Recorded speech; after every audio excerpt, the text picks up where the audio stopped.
Hey guys, and welcome to Amesie's Corner. How the heck are you? Here we are in the new Amesie's Corner news desk, we'll call it.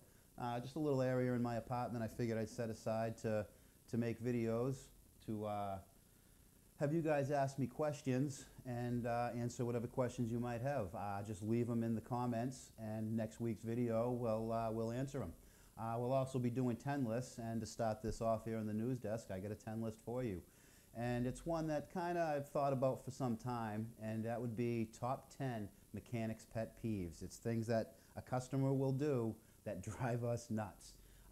Let's jump right into this. Number 10, not picking up your car when it's done. Now, we understand that a lot of people only have one car, and when that car breaks down, they have to bum rides, take taxis, beg, or take time off from work, what have you.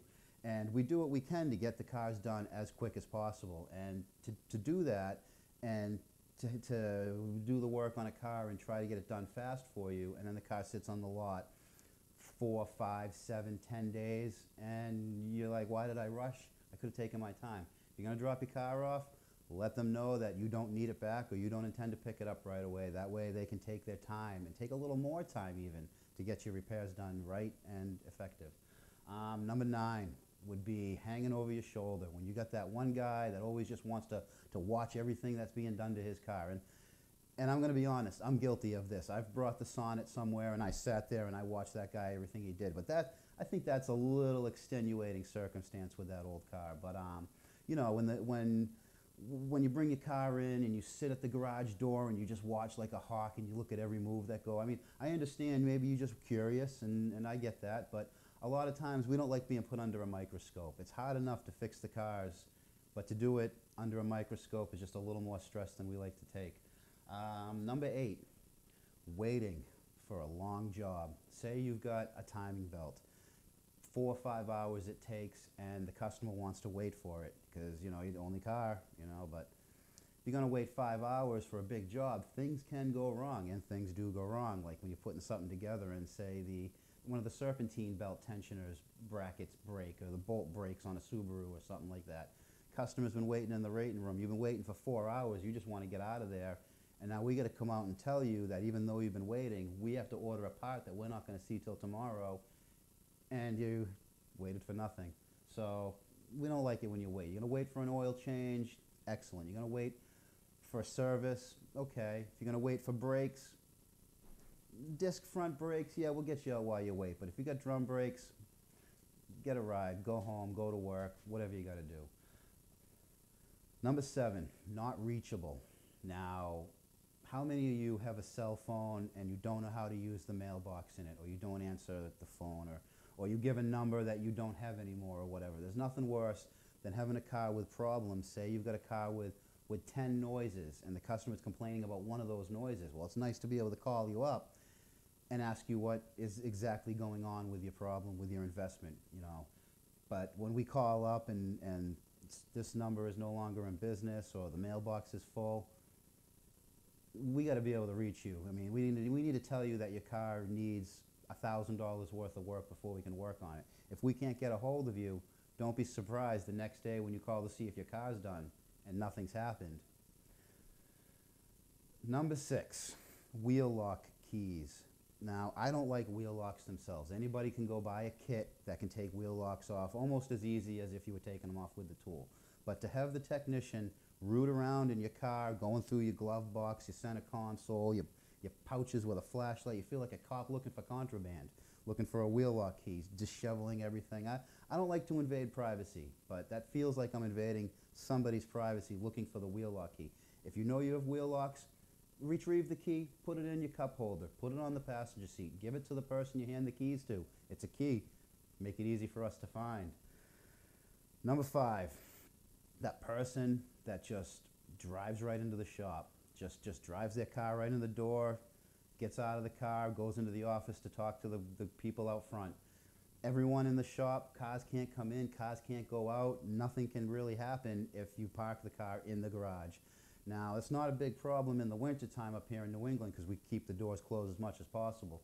But in the summer, we like to have the door, you know, the bay doors open, so that the nice breezy air in is what we can get, but then someone drives in, gets out of the car, takes their keys with you, you just stopped everything for your one card. Don't drive in without permission. Number 4, all you mechanics, you have that one friend that when his car makes a noise or something goes wrong with their automobile, they're calling you. They're not calling out front to ask, hey, you guys busy today, tomorrow, let's schedule and come and bring my car. They call you up. You got to take off your gloves, you got to wash your hands, stop what you're doing. If you're talking to the boss, you got to stop talking to answer the phone, and they want, hey, can I bring my car in tomorrow at 4? And you know, I'm out in the shop, tools in my hand, I got to put everything down, walk out front, check the schedule, talk to the girl out front, make sure she hasn't scheduled for the time that, you know, call the front desk. Don't call your friend who's the mechanic. You know, they might act like they appreciate it. They really don't. Number 3, and this is a big one, trash car. You got a car that's just, you know, a slobby person just dumps all their soda bottles, trash in it, passenger seat, back seat full of stinky garbage, fly, you know, the whole, I've seen it all. I've seen it all. I mean, I understand people have issues, but, you know, if you're going to bring a car to get worked on, give it a quick cleaning out. Get the dip. You know, you got dip spit can in your center console. I don't want to work on your car if there's a dip spit can next to, you know, come on, guys.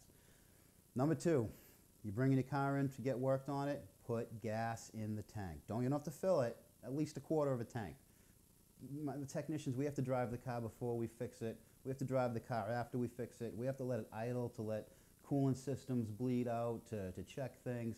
If there's no gas, the gas light's on, and I'm worried I'm going to run out on a road test, that's irritating. You know a person's going to come and get, you know you're going to bring your car with no gas. The person's got to drive it, the tech's got to drive it. Put gas in it. Nothing worse, nothing ruins my day than getting in a car first thing in the morning, going for a road test. 2 miles down the street, it runs out of gas. Put gas in your cars. So, number 2, I got a couple of honorable mentions that didn't quite make it into the list. Aggravating, but, you know, you can get around them. Number 3 of my 3 top honorable mentions would be prop cylinders, prop rods, hood cylinders. You know, you open a hood and your cylinders are worn out. You know, you open a hood and then you can't let it go. You got to put it down, get something to hold it up. And while you're working on the car, you bump it with your elbow, the hood hits you on the head. I've had that happen a few times. If you know your prop rod is missing, tell the mechanic, work with them to get a new one. That's all replaceable. That's, you know, that's aggravating. Number 2, they fix it yourself. You tried to fix it yourself. You broke more stuff, caused more problems, but you lie and say you didn't. If you broke it, that's fine. I'm here to fix it. That's what we deal with as mechanics. We deal with people's problems. We deal with your problems. Let us know. Let us know if you try to have a go at it first.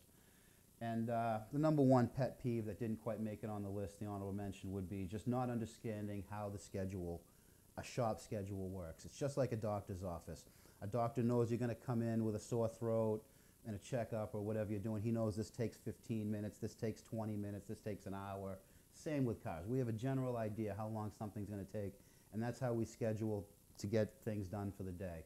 That's how we know we can get so many cars done because of the schedule. Some people come in and they're like, I need brakes right now. You got a schedule. You can't just drop in and expect us to drop what we're doing and push other people out. Emergencies are emergencies, and it happens, and we understand that. But don't just come in and expect the world.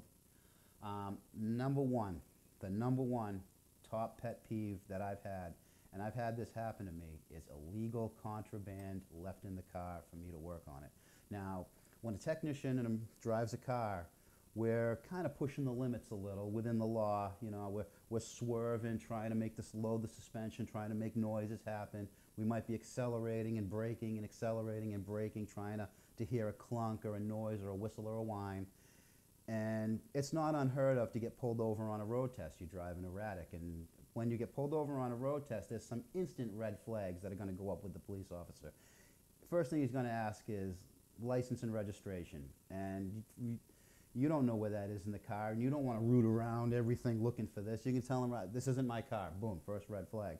Don't know where the registration, don't know it's not your car, and a lot of times we don't know the name of the person who owns the car. So it's not unheard of that this could set enough red flags and the cop having a bad day, search your car, find contraband that you didn't know was there. You didn't know it was there, but you've seen cops back in the day. Oh, you tell me you didn't know this bag of something was on you, and I've had that happen. I worked on a car back in my days at Mazda, where I was doing like a 30,000 mile service, where you basically just change the filters, oil change, rotate tires, clean some stuff up, change the cabin air filter. So I take my pre-road test, and I'm swerving, accelerating, nothing, you know, it was just a newer car at the time. It wasn't something I was going to get pulled over driving, but I get back to the shop, I do my work and the services underneath, and the last thing I like to do is put the cabin air filter in, which is behind the glove box on a lot of cars. I open the glove box, and what is there is a revolver and a bag of pot. Yeah. Now, this was a few years back when it wasn't as decriminalized in Massachusetts as it is today. I think it was, at the time, it was like a mandatory year loss of license for possession of marijuana. And they have some pretty steep penalties in Massachusetts. I believe it's mandatory jail time if you have a concealed weapon. If there's a weapon in your car and you're not licensed to carry, you're not licensed to carry that weapon, or if you've gotten in trouble in the past, you get pulled over, that officer finds that gun. That's going to ruin your day. That's going to ruin your career, because, you know, you can't be expected as a technician to search a car before you get into it. So if you got a bag of pot, you got a gun, you got a dead body in your car, you got whatever, take it out, please take it out. Well, anyways, guys, that's my first top 10 list here in the Amesie's Corner studio, and